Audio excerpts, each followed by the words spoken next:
What up, everybody? Welcome back to another episode of Nonstop Tabletop, where you know the drill. Every time we start a video, we always make sure to do jazz hands. Let's see those finger guns.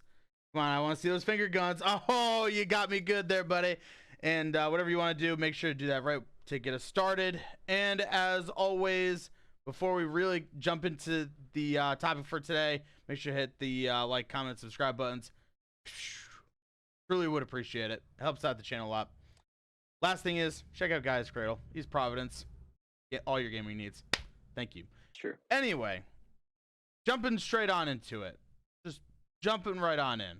Because we don't want to waste any time here. We're no time wasters, just like Weapon X. Speaking of which, that's the topic. We're talking about Sabretooth. The Sabretooth himself, the apex predator. And no, we're not talking about Randy Orton. We are talking about Sabretooth. Victor Creed. Straight out of the gate, the first thing to notice, he's a character. You see a little omission from him that we noticed that Wolverine did not have also. And it's that's a leadership. Yeah, no leadership here. No. Looks like they're going the convocation route. Yeah. Yep. So that seems to be what they're going with. Probably gonna. So just in case for people who don't know, Convocation, they're an affiliation that do not have a specific leader. Their leadership is tied to a team tactics card. Yep. You have to give that to somebody when the game starts, if I'm not mistaken. And it actually is double-sided. But yeah, so it's seems like this Weapon X team affiliation might be open like that. Be cool. Yeah, I mentioned it in our little discussion thing that we have prior to this.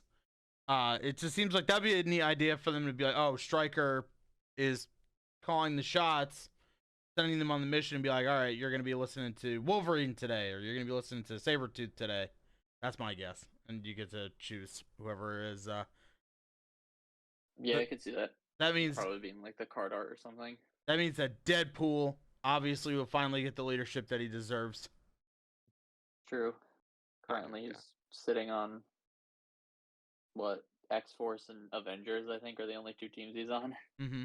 Yeah, he doesn't get around much. That's okay.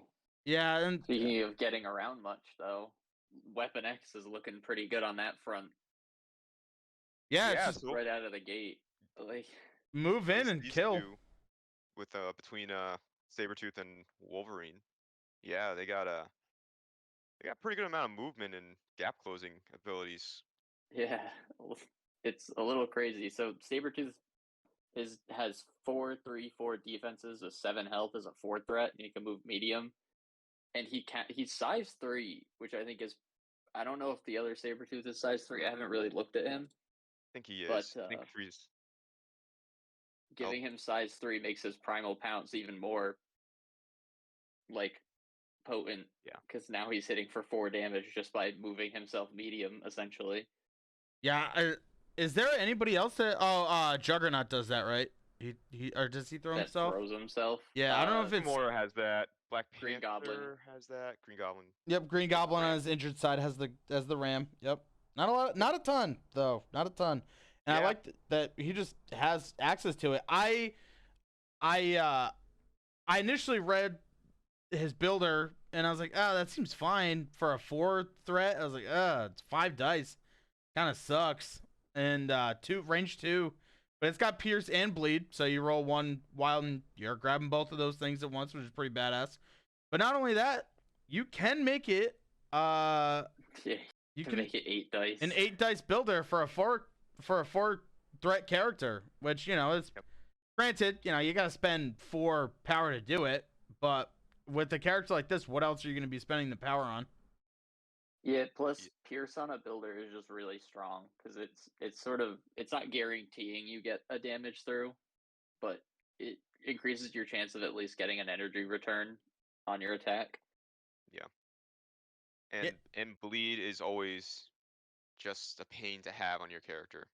So like turn 2, I mean, he throws out bleed on both of his attacks, but yeah, just almost constant harassment with that is gonna make it really tough to ignore him. Yeah, So and mentioned his other attack. It also has Pierce and Bleed. It's got range 3 and it's 6 dice and it's only 2 energy, so all of that is really strong.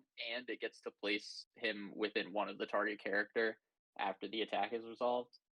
All of that together for 2 power is kind of crazy. 6 dice isn't the best, but like everything else about this is really strong. Yeah, and Yeah. that's the thing too. You know, obviously you always have to say for 6 power total he could have for 9.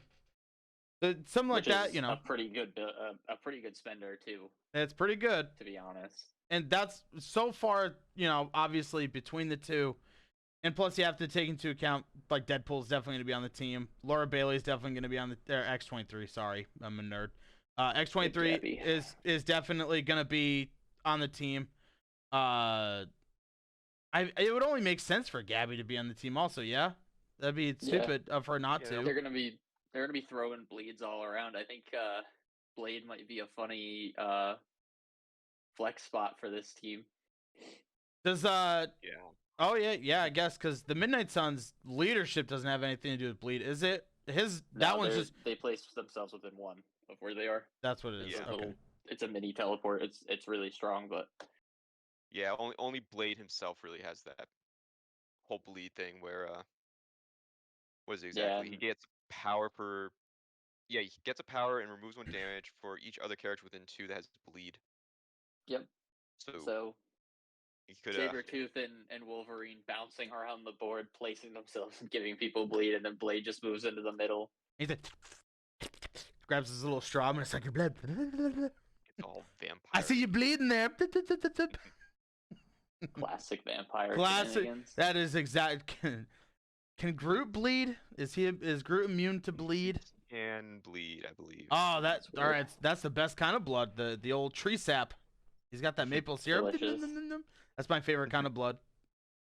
Plus, Sabretooth can also throw enemy characters. Yeah. Medium is pretty long too for a character throw. And it's size 3 or less. He's a strong boy. Yeah. Yeah. And it's crazy because he can like place himself and sort of move across the board and then reposition your opponent's stuff. If you leave him as one of your last activations, you could swing objective control really easily with him, I think. Yeah, it's kind of strange, not like in a bad way or anything, but like he's a very aggressive fighter character, yet he has a lot of utility going for him. Yeah, not only can he throw opponents, he can throw himself to put him in place to bloodthirsty onslaught, to place himself again, to then throw characters, to like he does a lot. Yeah, granted he's gonna be not like super power hungry like he is gonna be with some other characters, but you know, you definitely need a lot of power in order to do a lot of these plays. So earlier he's gonna not be as potent as I'm expecting. Is he on a medium base or a small base? I think it's small based on the. I think he's small, yeah. But I think the 2 cost spender sort of offsets that. Yeah, and you know, it's kind of funny because I think it's going to turn into similar to like an Angela situation where Angela is, you really kind of just use her builder the whole time. Her spender isn't really worth doing most of the time because it kind of depends on the target. Mm-hmm. For 1 less die, you won't spend 2 power. So I think you're probably going to use Bloodthirsty Onslaught just as a gap closer, not so much for its damage since it's only 1 extra die. Yeah, but absolutely. And then you're just going to claw slash as much as you can. If that's the case, power. In terms of gap closers, I'd rather spend the 1 extra and just do Primal Pounce and then build her twice. Well, true. Yeah, which I think you're going to end up doing more often, but because that's potentially more damage out there. Yeah, when you have a surplus of power, you're going to end up doing, Primal Pounce, Claw Slash into Bloodthirsty Onslaught, into Catch Run. Yeah, I was going to say, you could also just end it with a catch. That's an expensive turn. That's an 8 power turn, but, if your builder hits really hard or you get kind of lucky with how people are handing out damage to you, he's going to have turns where he's just, like, bouncing across the board, dealing absurd amounts of damage to everyone in his path. Now you And I just think that's he only needs one round no, to yeah, swing the yeah, game for you. yep, and just a total Yeah. like game changer. But you got to make sure you got to keep him away from Wolverine because Wolverine he don't like that blue stuff too hard. He gets Well, that's the he sure do get that's kind angry. of a funny thing for him because his stats are so Wolverine was 4.42 and you have Sabretooth's 4.34 and he doesn't have any negative ability like Wolverine's stay out of my mind ability superpower, I Yeah, guess. the So he's trade-off like though is Wolverine can place himself with his zero-cost builder, yeah, he's definitely which more is mobile. He's immune to stun, so he's not gonna worry about power. Anything reducing his power, and then he has healing factor too as well. yeah. Whereas He has other Sabretooth has healing survivability things. factor 1. So I think Yeah. honestly I think they're probably about as good as each other, but I think Sabretooth is gonna flex into teams way better than Wolverine is.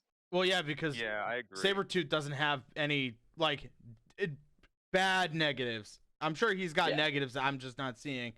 But in terms of like printed on the card, there's no negatives to him where Wolverine does. Yeah, Yeah. because the only real downside for Sabretooth I can see right now is that he is power hungry in terms of his abilities, not so much his attacks. So if someone gets a stun on him, that's going to be pretty detrimental to him, especially compared to some other characters where it's not as bad for them. Um, he uh, he does need to spend power to close the gap for pretty much anything that he's doing.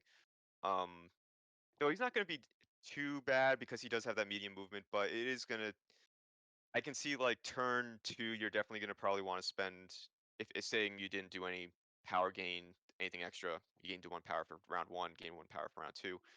You're probably going to start off with the Bloodthirsty Onslaught just to be able to get somewhere to make that Yeah. claw slash attack. Then maybe you'll pick up your power then and start doing all the ridiculous things he can do.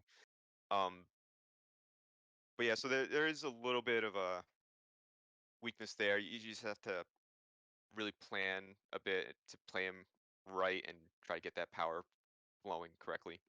Yeah, I think he's gonna be a really good slot character for teams that have power gain as sort of part of their leadership ability. So, you know, both Red Skulls, either, the Cabal one who gives power when you deal damage, or the Hydra one who gives power just for contesting or holding an objective token, is gonna make his ability to do things way better. If he's ever contesting something under the Hydra Red Skull, he can always Bloodthirsty Onslaught every turn as long as he's not stunned. Yeah. Yeah, Something like Inhumans where you can give him power, or Dormammu's team where he's just innately gaining an extra power every power phase is also just going to be pretty good. well, another funny thing you could do too is put him on Brotherhood, which is ironic, I know. And then do catch run and throw him into something, the size 3 into something smaller. The smaller thing explodes, and then people get power for it, including him if you want. Or just use Magneto as a power battery for this guy to sort of move across the board. He might even function for that team kind of how Quicksilver works. Not as well in terms of distance coverage, but probably better in terms of damage, where he just kind of moves across the board. I've never really read what the other Sabretooth even does.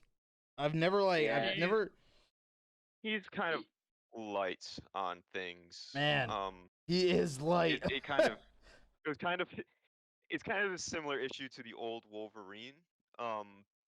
He's probably okay, but there's nothing really to write home about. All right, there's no mercy and stuff. His biggest problem, yeah, I mean he can do some damage, but his like defense is 3 across the board. So he's a 4 cost too, by the way, but his defense is 3 across the board, so that's not really anything special. He does have aggressive to gap close, but that's really his only gap closer. Oh, but he does move long in the old version.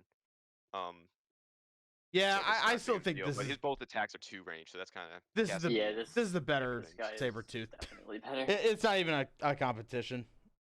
It's just easy to Long look at movement is this pretty important, but this guy has the tools to probably move further to than make up for the it. original. Mm-hmm. As long as you're sort of considering him when you're team building, at least he'll be able to sort of make those moves. Yeah. What else? So stop squealing and die. We talked about a little earlier. It's 4 power to add 3 dice, basically to your next attack roll. It doesn't count things given by team tactics cards, which implies to me that maybe one of the Weapon X team tactics cards gives them access to an attack, because this is worded very specifically. This might just be problem solving card text, because there are other characters Like who Hydra, add dice to their attack Zola rolls. and shit. Yeah, Or like you can like because I you can think Helios technically, laser with the yeah, original Iron Man after using Friday AI and hit for extra dice with it. So I think that's probably why this is worded this way. yeah, because But you could throw him on shield and helicarrier with that and everything, and you know, that would be yeah, kind of broken and dumb.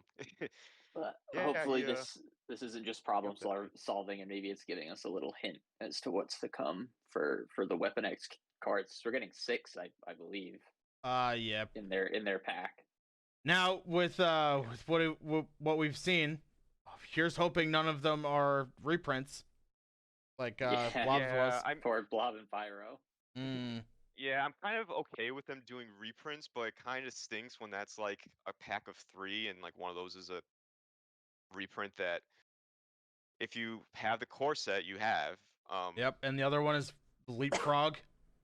Yeah, and Yeah, then yeah, the that other one's a also little weak. doesn't help. And If then they the got other, 2 good cards, yep, it would have been fine. yeah, and then one of them. So there, you had at least 2 ways of getting Brace for Impact. You had the core box, and then you had the 2022 card pack. So then it's like, Yeah. here you go, have another Brace for Impact, but with Blob Yeah, and at least reprint Pyro on something it. that wasn't in there. Yeah, yep. Like, And then put like it in the card pack. rotation. Yeah. Like here's field Rotation Yeah. dressing. maybe I that don't needs know. to come back in. Well, so that's one thing that makes it interesting, even though we're moving on to the team task. We're talking about the team task cards now. So since they reprinted Brace for Impact, I would have to think, because I think the plan is every year they change the rotation. I guess I'm gonna have to assume Brace for Impact's gonna still be in the rotation next year. Yeah, for a long time. Yeah, because it has the Krakoan X on it. Yeah. I think. So guess Yeah, we're gonna still Blob and see that Pyro in. has the Krakoa X symbol. Okay. Yeah.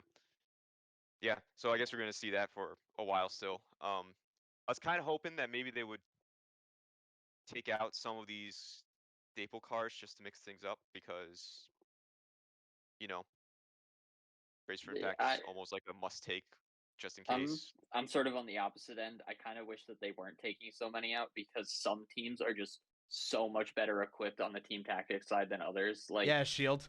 Shield Yeah. Well. destroys every other affiliation in terms of access to good team tactics cards. Where, like, I try to play Inhumans. They have 3 team tactics cards. Arguably, only one of them is really good. The other 2 are pretty solid. But you still have 7 slots you have to fill your roster of with cards full, and like they just don't have it. Some affiliations just don't have access to enough stuff, and they just keep limiting and restricting and banning, either through rotation or through outright bans, all of these generic cards. It's making it a little hard to team build into. Well, I was hoping that like for next year, like maybe we'll just as the example, like maybe they'd rotate out Brace for Impact, but then you would see field dressing coming back in or something like that. Just like they still would just like keep the same amount rotated But out, just change but what. then they just keep changing what's legal and what's not for Yes. that season, I guess, that year. Yes, but thank God they That'd be did fine. that with exceptional healing, where they made 2. Dude, They and my reprinted it twice. roster. Granted, I built my roster on the assumption I wouldn't have Red Skull for a little while. I'm playing fucking Keep Your Eyes on the Prize, the one that lets you interact with tokens from 2 instead of 1, because there genuinely weren't enough generic cards for me to slot into the team. Oh yeah, Keep Your Eyes on the Prize is great anyway. Having characters be Toad is pretty cool. If it let you contest from 2 away too for like the whole turn, it'd be pretty good. But outside of that, it's really, really bad. So busted. All right. anyway, Sabretooth Sabretooth. has healing factor 1, which is pretty good. And on his flip side, he loses 1 health. He goes from 7 to 6, but 13 total health is really good for a 4 cost. Yeah. So with that, I guess the big question is, before we wrap up, so we haven't seen the team tactics cards yet, but we know the 2 characters. Do we think that this $90 pack, this $100. Yeah, it's 100. It's $100. $100 pack.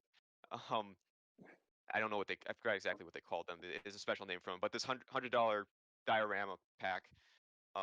The rivals. Rivals. Rivals panel or whatever.